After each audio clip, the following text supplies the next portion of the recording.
Hello, everyone. Enjoy these relaxing yet powerful stories of resilience and triumph. A man at the pool told her to pack up and leave because he thought she didn't belong there. What he didn't know, she'd lived there for nearly a decade, and she's also the chief of police. Patrice Holman didn't need much. A folded lounge chair, good pair of sunglasses, and a day with no calls from dispatch. That was all she'd ask for. After 3 straight weeks of back-to-back shifts and enough internal meetings to make anyone question their career choice, this Saturday felt like the first real breath she'd taken in a while. It was just past noon when she stepped out her back door, sliding on a pair of sandals and cradling a water bottle under her arm. She lived in a small gated community in Temecula, California. Quiet, middle income, mostly families, retirees, and a few tech folks who liked the suburbs. She'd lived here for over 9 years, bought the house outright, knew every board member of the HOA by name. So when she walked the short distance down to the shared pool, she felt like she belonged, because she did. Patrice wasn't in uniform. She was off duty, and it showed. Her long-sleeved tee hung loose over black capri joggers, and her hair was tied up in a quick bun. No makeup, no badge. She looked like someone's tired mom, and that was exactly what she wanted.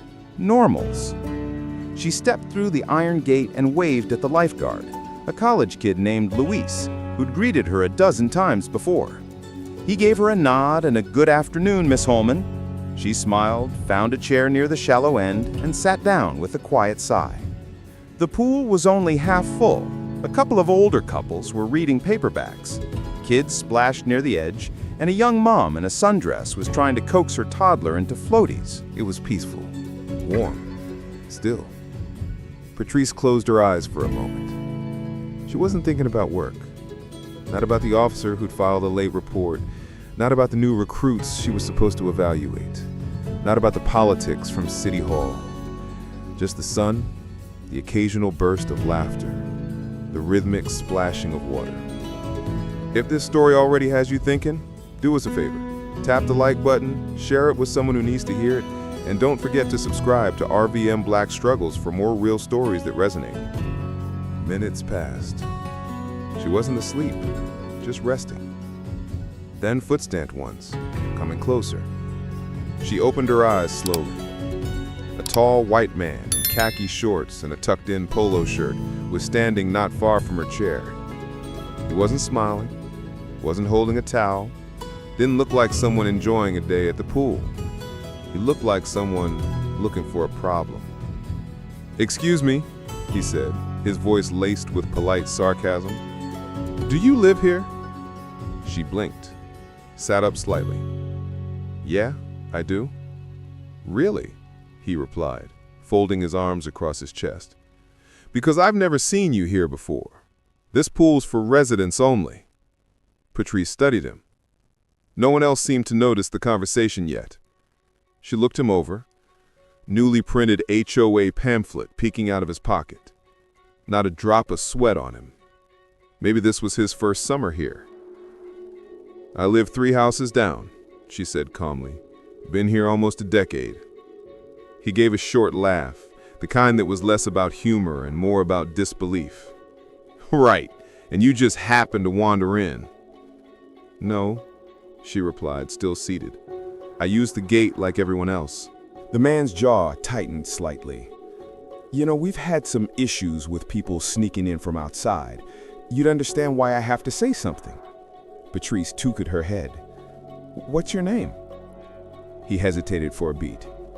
Dennis Whitlow. I just moved in last month, and I take the rules pretty seriously." She nodded slowly. "Well, Dennis, I live here. If you'd like to check the HOA directory, you'll find me listed. Patrice Holman." He didn't move. Instead, he looked over his shoulder like he expected someone to back him up. No one was paying attention yet. The young mom was still trying to negotiate with her toddler. Louise, the lifeguard, had earbuds in. The pool might have been half full, but in that moment, it felt like it was just the two of them. What would you have done in Patrice's shoe? Drop a comment below. comment 1 if you support how she handled it, 0 if you disagree. And if you're just here to listen and reflect, then do the one thing that matters. Subscribe to RVM Black Struggles and keep these conversations going. Dennis took a small step closer, still standing tall, still wearing that smug look of someone who thought he was catching someone in the act. "You don't have a key fob on you," he pointed out. "It's in my bag," she replied, not offering to prove it. He looked her over, his eyes narrow. "I'm going to call the HOA board and report this." If you believe stories like this need to be heard, not hidden, hit the share button. Someone in your circle might need this reminder of grace, strength, and how to lead without raising your voice. She shrugged lightly. "You're welcome." He opened his mouth like he had more to say, but nothing came out. But Patrice could already tell. This wasn't about rules. This was about assumptions. And Dennis wasn't quite finished making them. Dennis didn't walk away. Instead, he stood his ground like a security guard on a power trip. Patrice knew this posture. She'd seen it too many times in too many forms. On sidewalks, at school meetings, even inside courtrooms. It was the posture of someone who'd already decided who you were and didn't expect to be wrong. "I just think it's odd," he continued, now pacing slightly, "that I've been here a whole month and I've never seen you once. You'd think neighbors would have run into each other by now." Patrice leaned back in her chair. "Or maybe you've just been looking in the wrong direction." That didn't sit well with him. He let out a quick scoff. "Right.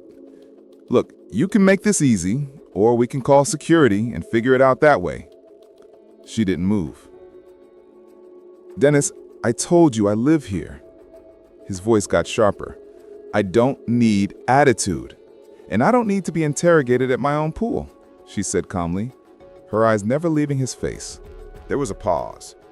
The air around them was still relaxed, but the conversation had a weight. Now a few people started to glance over. Not stare, just flickers of attention. That's all it takes sometimes. Dennis gestured toward her bag. "So why not just show me your FOB then?" "Because I don't owe you anything," she replied. "I'm not about to prove something to a man who decided I don't belong here before I even said a word." That struck a muscle, and his jaw twitched, but he stayed on script. "You're making this harder than it needs to be. If you have nothing to hide, then what?" She cut in. "You'll let me stay?"